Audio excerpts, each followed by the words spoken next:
ദൈവത്തിൻ്റെ റൂഹായേ എന്നെ ശുദ്ധീകരിക്കണമേ. ദൈവത്തിൻ്റെ റൂഹായേ എന്നെ ശുദ്ധീകരിക്കണമേ. യേശുവിൻ്റെ ആത്മാവേ എന്നെ വിശുദ്ധീകരിക്കണമേ. യേശുവിൻ്റെ ആത്മാവേ എന്നെ വിശുദ്ധീകരിക്കണമേ.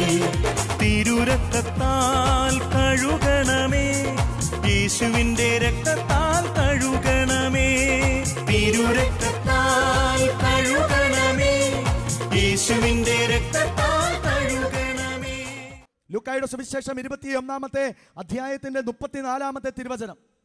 സുഖലോലുപത, മദ്യാസക്തി, ജീവിത വ്യഗ്രത എന്നിവയാൽ നിങ്ങളുടെ മനസ്സ് ദുർബലമാകുകയും ആ ദിവസം ഒരു കെണി പോലെ നിങ്ങളുടെ മേൽ വന്നു പതിക്കുകയും ചെയ്യും.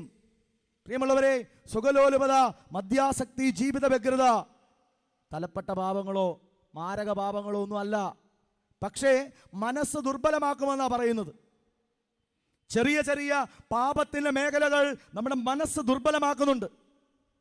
പിശാച് വളരെ തന്ത്രശാലിയാണ്. വലിയ പാപങ്ങളിലേക്ക് നമ്മളെ കൊണ്ടുപോവുകയില്ല. അതുകൊണ്ടാണ് പൗലോസ് ശ്ലീഹ പറയുന്നത്, പിശാചിന് നിങ്ങൾ അവസരം കൊടുക്കരുത്.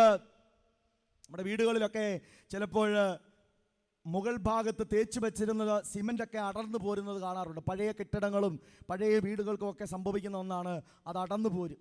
എന്തുകൊണ്ടാണ്? ഇരുമ്പ് കമ്പി തുരുമ്പിച്ചിരിക്കുകയാണ്. എങ്ങനെയാ ഈ തുരുമ്പ് വ്യാപിച്ചത്? ഓരോ പ്രാവശ്യം തുരുമ്പിക്കുമ്പോഴും ഒരു തുള്ളി ജലം വീണ് ഇരുമ്പ് കമ്പി തുരുമ്പിച്ചപ്പോൾ ഓരോ പ്രാവശ്യം തുരുമ്പിക്കുമ്പോഴും ആ തുരുമ്പിൻ്റെ കൂട്ടത്തിൽ ഒരു തുള്ളി ജലാംശം കൂടെ ഉണ്ടാവുന്നുണ്ട്. കെമിസ്ട്രി പഠിച്ചിട്ടുള്ളവർക്കറിയാം. പ്രിയമുള്ളവരെ, രസതന്ത്രത്തിൻ്റെ ഭാഗം പഠിച്ചിട്ടുള്ളവർക്കറിയാം, ഈ ഇരുമ്പ് കമ്പി തുരുമ്പിക്കുമ്പോൾ അതിൻ്റെ കൂട്ടത്തിൽ ഒരു തുള്ളി ജലാംശം ഉണ്ടാകുന്നുണ്ട്. അത് അടുത്ത തുരുമ്പിക്കലിന് കാരണമാകും. അങ്ങനെ തുരുമ്പിച്ച് കുഴിത്തുരുമ്പ് വ്യാപിച്ച് അവസാനം ഇത് അടർന്നു വീഴുമ്പോഴാണ് നമ്മൾ മേളിലോട്ട് നോക്കുന്നത്, കാണുന്നത്. നമ്മുടെ ജീവിതത്തിൻ്റെ പാപത്തിൻ്റെ ചെറിയ ചെറിയ മേഖലകളെന്ന് ആശ്വസിക്കുന്ന മേഖലകളും ഇതുപോലെ തന്നെയാണ്. ചെറുതെന്ന് നമ്മൾ പറയുന്നു, പക്ഷേ സാത്താന് അവസരം കൊടുക്കുന്നതാണ് ഈ പാപമേഖലകൾ. ചെറിയ ചെറിയ പാപമേഖലകളിലൂടെ നിരന്തരം യാത്ര ചെയ്ത് വലിയ പാപത്തിൻ്റെ മേഖലകളിലേക്ക് നമ്മൾ ചെന്ന് വീഴുകയാണ്. അപ്പോൾ വിശുദ്ധ കുമ്പസാരം എന്ന കുദാശയിലേക്ക് നമ്മൾ കടക്കുമ്പോൾ, കുമ്പസാര കുദാശയിൽ നമ്മൾ പങ്കുചേരുമ്പോൾ ഓർക്കണം, പാപബോധം ആവശ്യത്തിനുണ്ടോ? വേറെ ചിലരുണ്ട്, കുമ്പസാരക്കൂട്ടി വന്നിട്ട് നാളൊരു ചേട്ടനോട് ചോദിച്ചു, അച്ഛാ സുഖമാണോ എന്ന് ചോദിച്ചു. ഞാൻ ചോദിച്ചേ അച്ഛന് സുഖമാണോ എന്ന്. പ്രിയമുള്ള സഹോദരങ്ങളെ, ഞാൻ ചേട്ടനോട് ചോദിച്ചു, ചേട്ടൻ എന്തിനാണ് വന്നത്? കുമ്പസാരിക്കാൻ വന്നതാണ്. അപ്പോൾ പാപമൊന്നും പറയാനില്ലേ? ഓ, എനിക്ക് പാപമൊന്നും പറയാനില്ല, എനിക്കിപ്പോൾ പാപമൊന്നും തോന്നുന്നുമില്ല, ഞാനിപ്പോൾ ഒന്നും ചെയ്യുന്നില്ലെന്ന്. വേഗത്തിൽ അൽഫോൻസാമയുടെയും ചാവറേച്ചൻ്റെയും എപ്രസ്യാമയുടെയും ഒക്കെ കൂട്ടത്തിൽ കയറ്റണം പുള്ളി. പാപമൊന്നും ഇല്ലാത്ത ഒരാൾ, അങ്ങനെ ഒരാളെ കണ്ടുമുട്ടുന്നത് വലിയ സന്തോഷകരമായ അനുഭവമല്ലേ? എത്ര നാളായി കുമ്പസാരിച്ചിട്ട്? 2 വർഷമായി കുമ്പസാരിച്ചിട്ട്. Very good. 2 വർഷമായി കുമ്പസാരിച്ചിട്ട് ഒരു പാപവും ഇല്ലാത്ത ഒരാളെ കണ്ടുമുട്ടിയതിൽ ഒത്തിരി സന്തോഷം. ഞാൻ ചോദിച്ചു, പിന്നെ ചേട്ടൻ എന്തിനു വന്നതാണ് ഇങ്ങോട്ട്? അതായത് പാവമുള്ള ആളുകൾ കുമ്പസാരിക്കാൻ വരുന്ന ഇടമാണ് ഇത്. ചേട്ടൻ എന്തിനു വന്നതാ? അത് അവൾ പറഞ്ഞിട്ട് വന്നതാന്ന് പറഞ്ഞു. ഞാൻ ചോദിച്ചു, ഏതവള് പറഞ്ഞതാ? അത് പെണ്ണുമ്പിള്ള പറഞ്ഞതാന്ന് പറഞ്ഞു. ഓക്കെ, ഭാര്യ പറഞ്ഞു വിട്ടതാണ്. പ്രിയപ്പെട്ട സഹോദരങ്ങളെ, ഭാര്യ പറഞ്ഞു വിട്ടതാണ് ചേട്ടനെ കുമ്പസാരിക്കാൻ വേണ്ടിയിട്ട്. എന്നാ കാര്യം എന്നാ? ഞാൻ ചോദിച്ചു, ചേട്ടൻ എന്തിനാ ഇപ്പം ഇങ്ങനെ ഒരു കാര്യത്തിന് വന്നത്? ഭാര്യ എന്തിനാ പറഞ്ഞു വിട്ടത്? അത് പിന്നെ അച്ഛാ, അതെ കൊച്ചിൻ്റെ ആദ്യ കുർബാന സ്വീകരണം. ആഹാ, വെരി ഗുഡ്. കൊച്ചിൻ്റെ ആദ്യ കുർബാന സ്വീകരണമാണ്. ആദ്യ കുർബാന സ്വീകരിക്കുന്ന പിള്ളേരുടെ മാതാപിതാക്കളുടെ എല്ലാം കൂടി ഒരു ക്ലാസ് വികാരിയച്ഛൻ പള്ളിയിൽ അറേഞ്ച് ചെയ്തു. കുമ്പസാരിക്കാൻ ചെല്ലാൻ വേണ്ടിയിട്ട് പറഞ്ഞതാണ്. പക്ഷേ ചേട്ടൻ പോയില്ല. ചേട്ടന് ബിസിനസ്സിൻ്റെ തിരക്കൊക്കെ ഉണ്ടായിരുന്നു. പക്ഷേ ആദ്യ കുർബാന സ്വീകരണം അടുത്തപ്പോഴത്തേന് ചേട്ടനോട് ഭാര്യ ഭയങ്കര ബഹളം, പോയി കുമ്പസാരിച്ചിട്ട് വരാൻ. കാരണം എന്നാണെന്നറിയാവോ? ആത്മീയത കൊണ്ടല്ല, ഫോട്ടോ എടുക്കുന്നുണ്ട് എല്ലാവരുടെയും കുർബാന സ്വീകരിക്കുന്ന ഫോട്ടോ. അപ്പോൾ ചേട്ടൻ കുർബാന സ്വീകരിക്കുന്ന ഫോട്ടോ വേണം. അതുകൊണ്ട് ചേട്ടത്തി കൃത്യമായിട്ട് പറഞ്ഞു വിട്ടിരിക്കുകയാണ്, പോയി കുമ്പസാരിച്ചിട്ട് വരാൻ. പ്രിയമുള്ളവരെ, ചേട്ടൻ വന്നിട്ട് പറയും, എനിക്ക് പാപമൊന്നുമില്ല. ചേട്ടനോട് പറഞ്ഞു, ചേട്ടൻ ഇങ്ങനെ വരാൻ പറഞ്ഞു, അവിടെ ഇരിക്കാൻ പറഞ്ഞു. ഒരു കസേരയിലേക്ക് ഇരുത്തിയിട്ട് ഞാൻ കുറേ ചോദ്യാവലികൾ, കുമ്പസാരത്തിന് ഒരുക്കമായിട്ടുള്ള ചോദ്യാവലികൾ ചോദിച്ചു കഴിഞ്ഞപ്പോൾ ചേട്ടൻ പറഞ്ഞു, അങ്ങനെയൊക്കെ പറയുകയാണ് ഇപ്പോൾ എല്ലാ കൂട്ടവും ഉണ്ടച്ചാന്ന് പറഞ്ഞു. പ്രിയമുള്ളവരെ, അങ്ങനെയൊക്കെ പറയുകയാണ് ഇപ്പോൾ എല്ലാ കൂട്ടവും ഉണ്ട്. ഇതിപ്പോൾ മാറ്റി നിർത്താനൊന്നും ഇല്ലാത്തൊരവസ്ഥയാണ്. എന്താ പ്രശ്നം? പാപമൊന്നുമില്ല എന്ന് പറഞ്ഞ് കയറി വരുന്ന വ്യക്തിയുടെ പ്രശ്നം എന്താണ്? ആത്മശോധനയുടെ കുറവ്, പാപബോധത്തിൻ്റെ ഇല്ലായ്മ. പ്രിയമുള്ളവരെ, പാപബോധമില്ലാത്തതിൻ്റെ ലക്ഷണമാണ് കുമ്പസാരക്കൂട്ടി വന്നിട്ട് എനിക്ക് പാപമൊന്നുമില്ല എന്ന് പറയുന്നത്. വലിയ ദുരന്തമാണ്. യോഹന്നാൻ ശ്ലീഹായുടെ 1-ാം ലേഖനത്തിൻ്റെ 1-ാം അധ്യായം 8-ാം തിരുവചനം പറയും, യേശുക്രിസ്തുവിൻ്റെ രക്തം സകല പാപങ്ങളിൽ നമ്മളെ ശുദ്ധീകരിക്കുന്നു.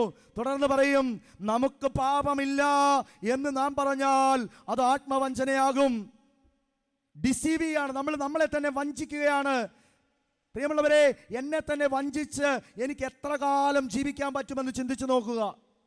എനിക്ക് പാപമൊന്നുമില്ല എന്ന് പറയുന്നവൻ സ്വയം വഞ്ചിക്കുകയാണ്. തുടർന്ന് വചനം പറയുന്നുണ്ട്, പാപമില്ല എന്ന് പറയുന്നവൻ അവനെ കള്ളം പറയുന്നവനാക്കി തീർക്കുന്നു. ആരെയാ? യേശു ക്രിസ്തുവിനെ കള്ളം പറയുന്നവനാക്കി തീർക്കുന്നു. യോഹന്നാൻ 1:29 ഈശോയെ വഴിയിൽ വെച്ച് കണ്ടുമുട്ടിയ സ്നാപകൻ എല്ലാവരോടുമായി പറഞ്ഞു, ഇതാ ലോകത്തിന്റെ പാപം നീക്കുന്ന ദൈവത്തിന്റെ കുഞ്ഞാട്. കുമ്പസാരത്തിന് വേണ്ടി അണയുമ്പോൾ ഓർക്കണം, എൻ്റെ പാപത്തിന് വേണ്ടി കുരിശിൽ മരിച്ച ഒരു ദൈവമുണ്ട്. എൻ്റെ പാപങ്ങൾക്ക് വേണ്ടി കുരിശിൽ മരിച്ച ഒരു തമ്പുരാന്റെ മുമ്പിലാണ് ഞാൻ വന്ന് നിൽക്കുന്നത്. എനിക്ക് പാപമില്ല എന്ന് പറഞ്ഞാൽ ഞാൻ അവനെ കള്ളം പറയുന്നവനാക്കി തീർക്കുന്നു. ആത്മവഞ്ചന ചെയ്ത് കള്ളം പറഞ്ഞ് എത്ര കാലം നമുക്ക് ജീവിക്കാൻ കഴിയുമെന്ന് ഓരോ വ്യക്തിയും ചിന്തിക്കണം. പാപബോധമില്ലാത്തതിൻ്റെ 2-ാമത്തെ ലക്ഷണം, കുമ്പസാരക്കൂട്ടി വന്നിട്ട് എനിക്ക് പാപമൊന്നുമില്ല എന്ന് പറയുന്ന അവസ്ഥ. പ്രിയപ്പെട്ടവരെ, അതുകൊണ്ട് കർത്താവിൻ്റെ തിരുസന്നിധിയിൽ നമുക്ക് അനുതപിക്കാം. പാപബോധത്തിൻ്റെ അഭിഷേകം കർത്താവിൽ നൽകണമേ എന്ന് പ്രാർത്ഥിക്കാം. 2-ാമത്, പശ്ചാത്താപിക്കുന്ന മനസ്സുമായി വേണം കുമ്പസാരത്തിന് അണയുവാൻ വേണ്ടിയിട്ട്.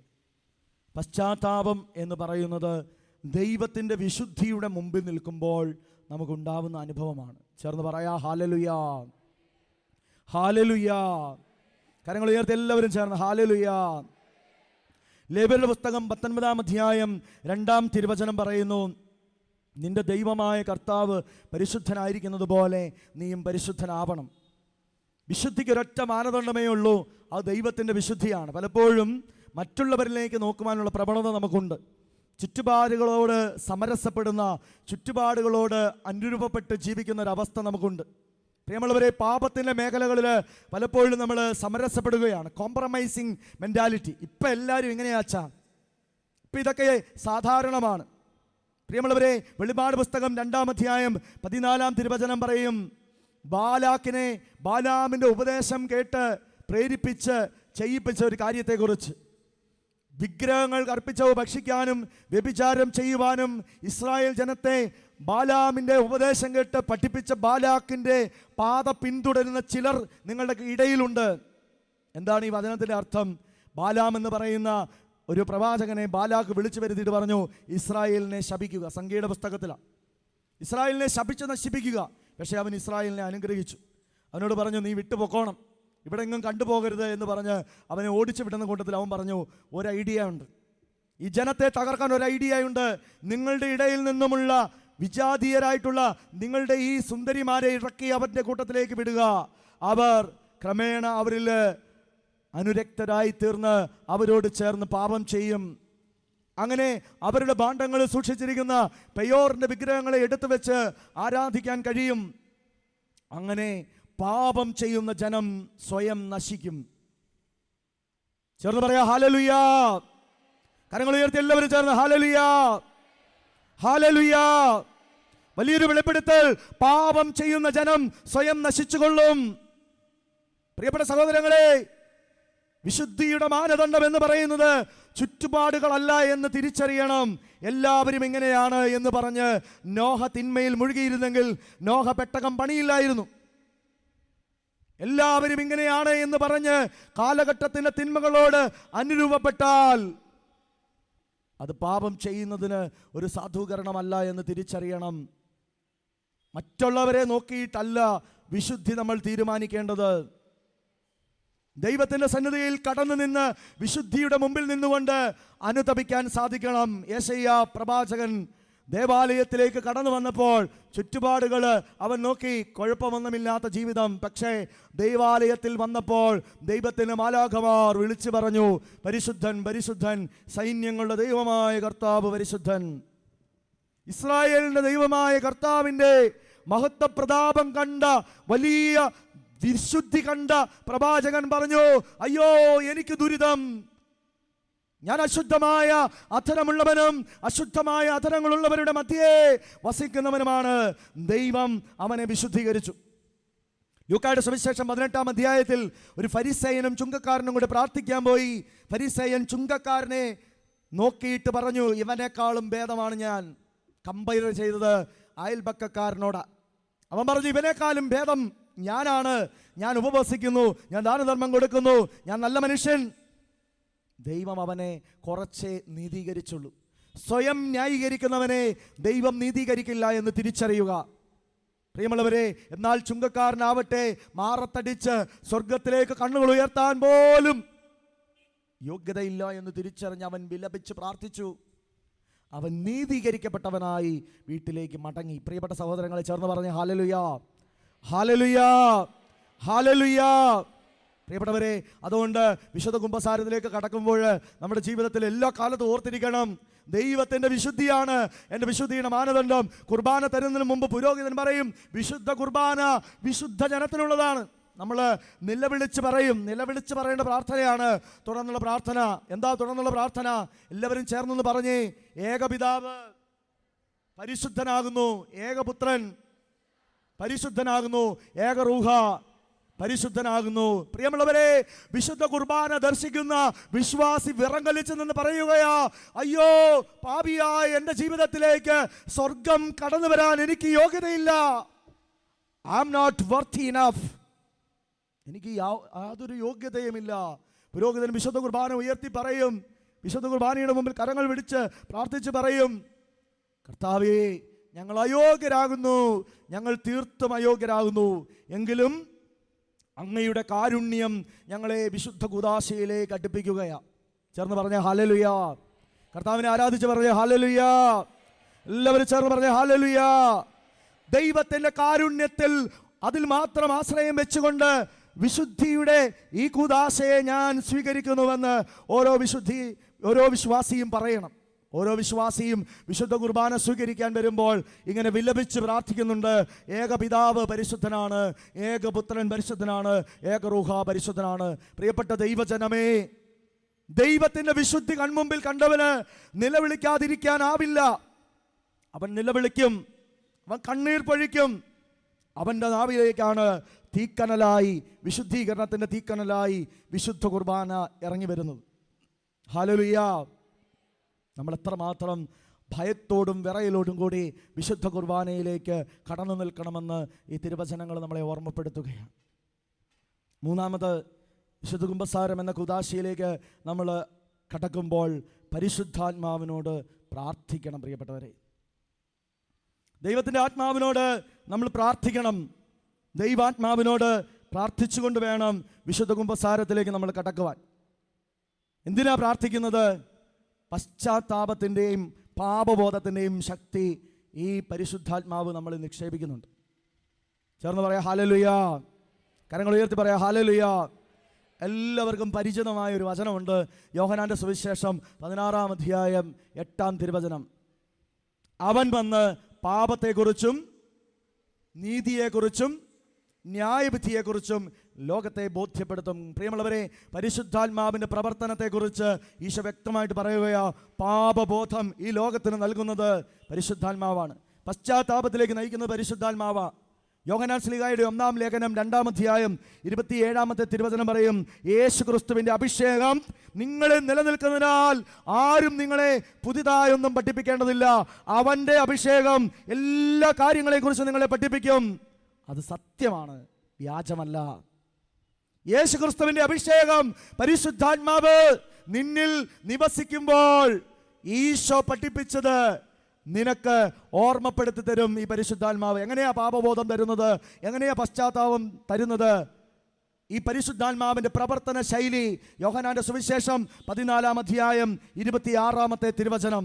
യോഹന്നാൻ 14:26. ഞാൻ പഠിപ്പിച്ചവ നിങ്ങളെ അവൻ അനുസ്മരിപ്പിക്കും.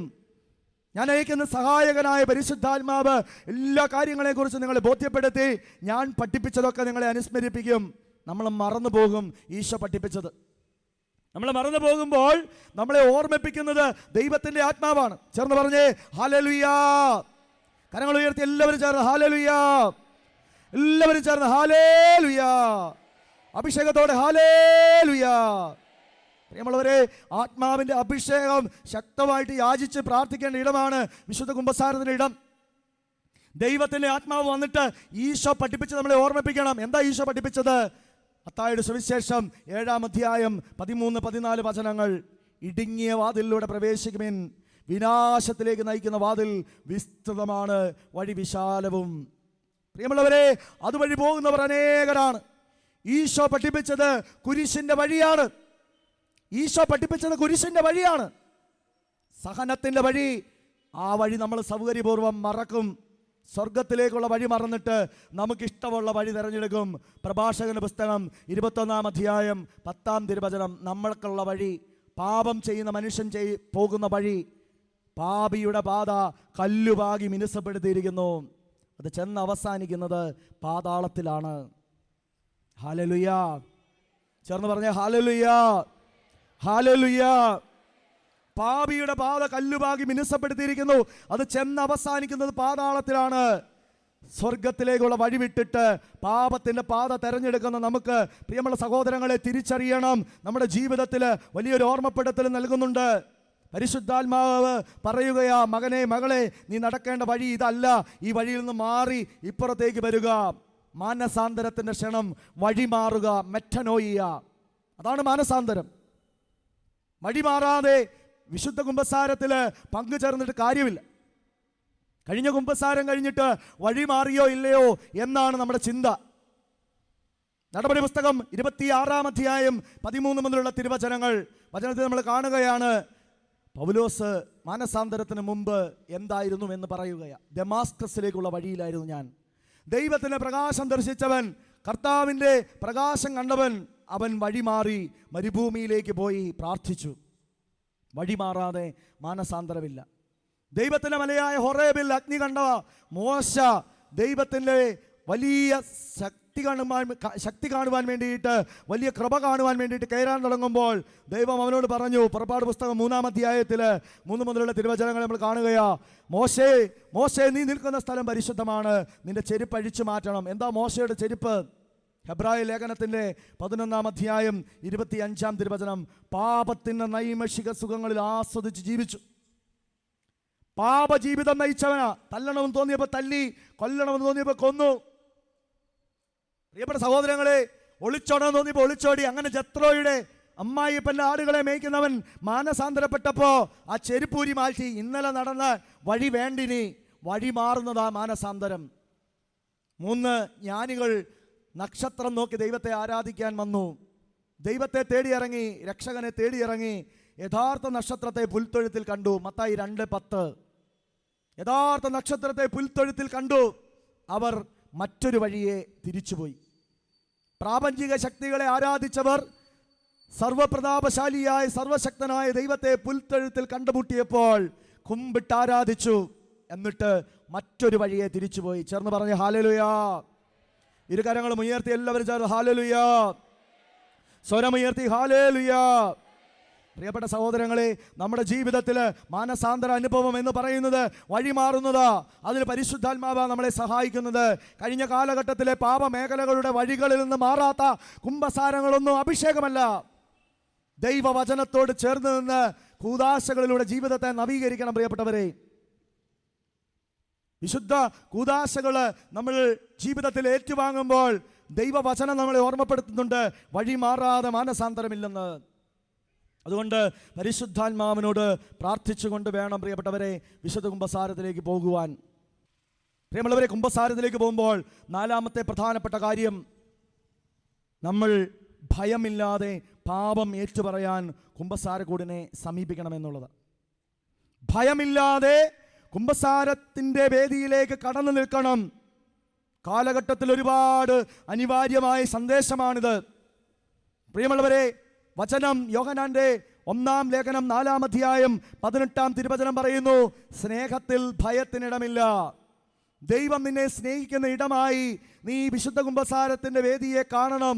യോഹന്നാൻ ശ്ലീഹായുടെ 1-ാം ലേഖനം 4-ാം അധ്യായം 18 മുതലുള്ള തിരുവചനങ്ങൾ, സ്നേഹത്തിൽ ഭയത്തിനിടമില്ല, പൂർണ്ണമായ സ്നേഹം ഭയത്തെ ബഹിഷ്കരിക്കുന്നു, കാരണം ഭയം ശിക്ഷയെക്കുറിച്ചാണ്, ഭയപ്പെടുന്നവൻ സ്നേഹത്തിൽ പൂർണ്ണനായിട്ടില്ല. സഫാനിയ പ്രവാചകന്റെ പുസ്തകം 3-ാം അധ്യായം 18-ാം തിരുവചനം പറയും, കർത്താവ് തൻ്റെ സ്നേഹത്തിൽ നിന്നെ പുനഃപ്രതിഷ്ഠിക്കും. ദൈവസ്നേഹത്തിൽ വസിച്ച മകൾ ഇറങ്ങിപ്പോകുന്നു, അതാണ് പാപം. ധൂർത്തപുത്രനെ പോലെ ഇറങ്ങിപ്പോയ ജീവിതത്തിന്റെ അവസ്ഥയിൽ അനുദപിച്ച് നീ തിരിച്ചു വരുമ്പോൾ വീണ്ടും ആ പുത്രത്വ സ്ഥാനം നൽകി ദൈവം ആദരിക്കുകയാ. ആബാ, അപ്പ എന്ന് വിളിക്കുവാൻ ആത്മാവിനെ അഭിഷേകമായി നൽകി നിന്നെ ശക്തിപ്പെടുത്തുകയാ. ചേർന്ന് പറയേ ഹല്ലേലൂയാ, ഹല്ലേലൂയാ, അഭിഷേകത്തോടെ ഹല്ലേലൂയാ. പ്രിയപ്പെട്ട സഹോദരങ്ങളെ, ദൈവം നിന്നെ വീണ്ടും പഴയ സ്ഥാനത്തേക്ക് കയറ്റിയിരുത്തുന്ന സ്നേഹത്തിൻ്റെ ഇടമാണ് വിശുദ്ധ കുമ്പസാരം. അതുകൊണ്ട് ഭയത്തിനിടമില്ല. പ്രിയപ്പെട്ട സഹോദരങ്ങളെ, നമ്മുടെ ജീവിതത്തിൽ വിശുദ്ധ കുമ്പസാരം എന്ന കൂദാശയിൽ നമ്മൾ ഒരുപാട് പാപങ്ങളെക്കുറിച്ച് അനുദപിച്ചിട്ടുണ്ട്, പറഞ്ഞിട്ടുണ്ട്.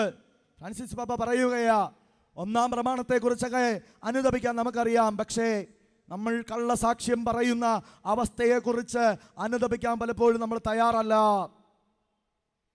അപമാനകരമായ കാര്യങ്ങൾ മറഞ്ഞിരുന്ന് പ്രചരിപ്പിക്കുന്ന ശൈലി, നമ്മളുടെ ഒരു ലൈക്ക് പോലും, നമ്മുടെ ഒരു ഷെയർ പോലും അതിന് കിട്ടില്ല എന്ന് ഉറപ്പുവരുത്താനുള്ള ഉത്തരവാദിത്വം നമുക്കുണ്ട്.